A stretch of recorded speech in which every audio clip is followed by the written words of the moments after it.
I went to see The Dark Knight.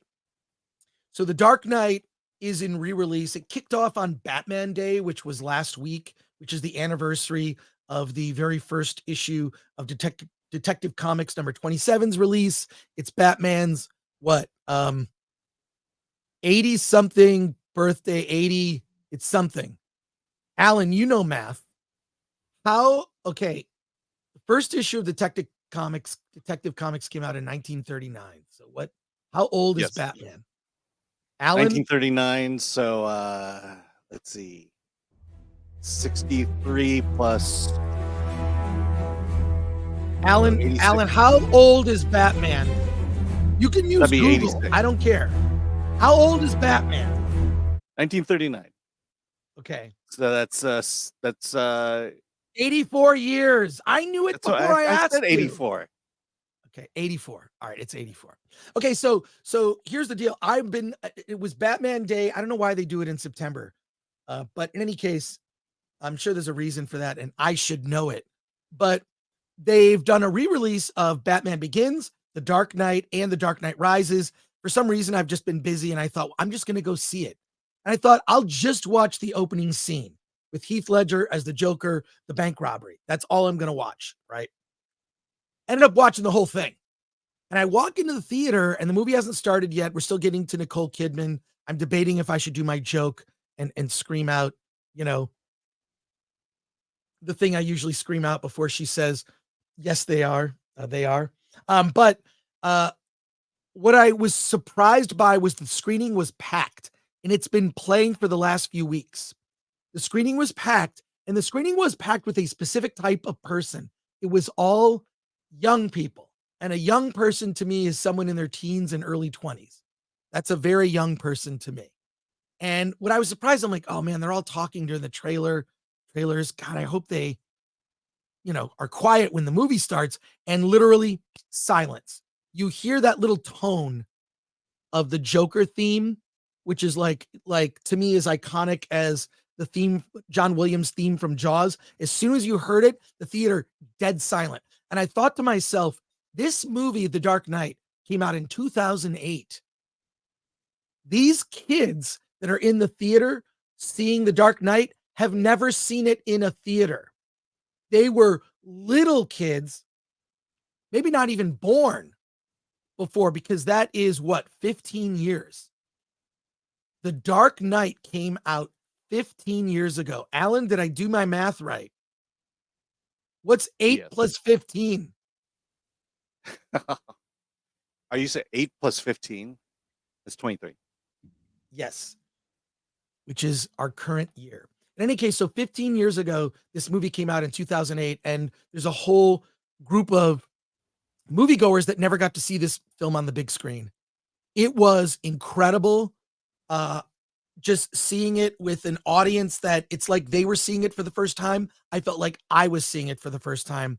So strong recommendation to see The Dark Knight in re-release and or Batman Begins and or The Dark Knight Rises. I will more than likely see Dark Knight Rises again in a theater. It reminded me, it is literally, not only is The Dark Knight in my mind it falls a little bit short. It's to me it's the perfect superhero movie because it takes one of the tropes of a superhero film and flips it. And Christopher Nolan did this by design.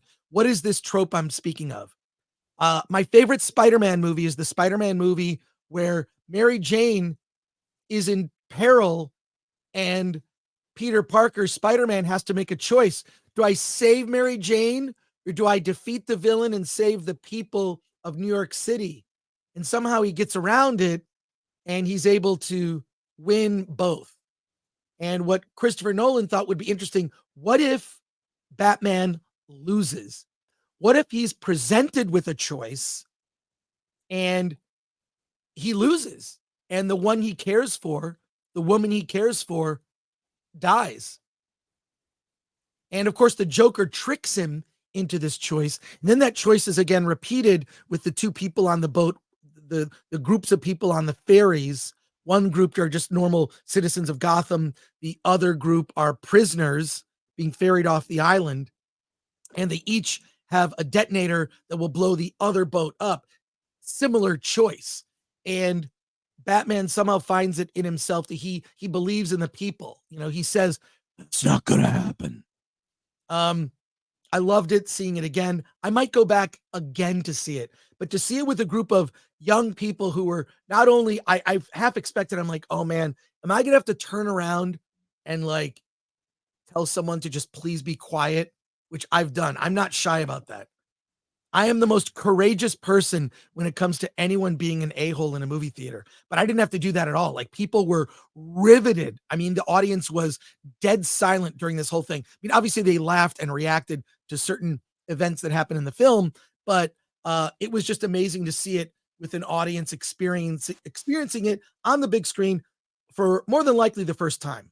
So, uh, whoever thought of this idea, and the fact that it's been in re-release now for a few weeks, and it was also the other thing I think that brought people out is it's a $5 fan fave. Now that like so few big movies are coming out from Hollywood, if you look on your local AMC theater or Regal or whatever, they're bringing back classic films to theaters that people love. But what was very interesting, final thought on this, is this movie stood in contrast to the garbage superhero movies we've been seeing the last couple years. Phase 4 of Marvel has been a complete disaster, a failure. It's gotten no one excited for the future of Marvel. Phase 5 is kicked off in an embarrassing way and has sunsetted the best, probably the best thing they have left, which is the Guardians of the Galaxy. Nobody cares about these new characters from Marvel. The idea that DC is currently in transition from something that people grew to love. I believe the Snyderverse, whatever you say, I like the Snyder cut of Justice League. You and I can discuss it. I like, it should have been 2 movies, whatever. You just lost me. Sorry. But okay, but you won't disagree with me of these everything from Blue Beetle to to Flash to Flash is my favorite Batman movie this year, with the exception of The Dark Knight and re-release. Yeah. But or I mean, an Aquaman 2 looks to be shaping up to be an utter disaster. And so watching this film now, knowing the superhero movies we've been getting the last couple years, this is heads and tails. That's the superhero type of film I want to see. I want to see more films that challenge the genre, that take risks. I don't need 900 different superheroes introduced in my Superman movie.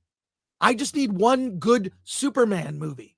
I don't need, well, Green Lantern's going to be in it, and then we're going to have the Authority and that. No, just give me one good Superman. We can go from there. I mean, this movie is Batman and effectively 2 villains and some other antagonists, but whatever. It's Dark Knight is a classic. It owes more to crime films like Heat and whatnot than it does to the superhero genre.